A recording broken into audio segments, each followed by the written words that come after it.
So guys, nandito kami sa last meron video. ka. Oy. Pero mukhang bang sa iyo mga nilalang na yan. Itong lana ay magsisilbing protection mo. Ano mo yan? Makukulo yung lana na yan kapag may masamang elemento na nasa paligid mo. Isaboy mo lang to sa katawan ng nilalang o anumang elemento. At siguradong masusunog ang kanyang balat.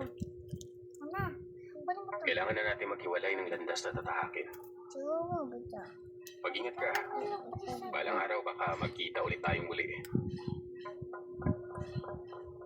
Matapos ang ilang sandali, nakatanaw na ako ng So, hindi sasakyan natin at siya sumakay na gagawin. rin ako sa Kasi loob. Ayan, yun guys. Nasulong nila. Nang makauwi ako ng Ayan, ligtas, sa agad kong itinaalam sa aking mga magulang ang nangyari yun.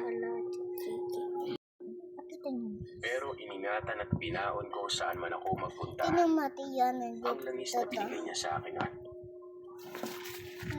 magmula noon ay nag-ingat na akong maigi. Pero hindi ko akalain na pagkalipas ng ilang taon, magkakaroon na naman ako ng karanasan patungkol sa ganitong nilalang. Ilang taon ang lumipas Papakita namin yung mga tatuation. nagtatrabaho na tali kong kaibigan na si Connie. Ibang cute ng muta, diba? Mas ito. Sa may bandang Cavite, So, mga waleta. sa mga hindi Wala tayo. nakakaalam, noong mga panahon na ito, mo, at walang mga ganoong gusali. Yes. Inakala ko noon na makakaligtas siya sa Hello matagal guys. Dawi dahil may pawis kami. hindi nagtagal ang kanyang buhay. No.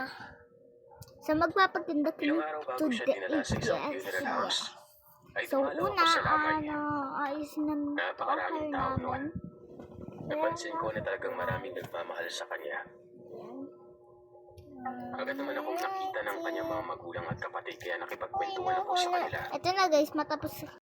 Po guys, bangs naman. Huwag na Pamilya ng aking kaibigan.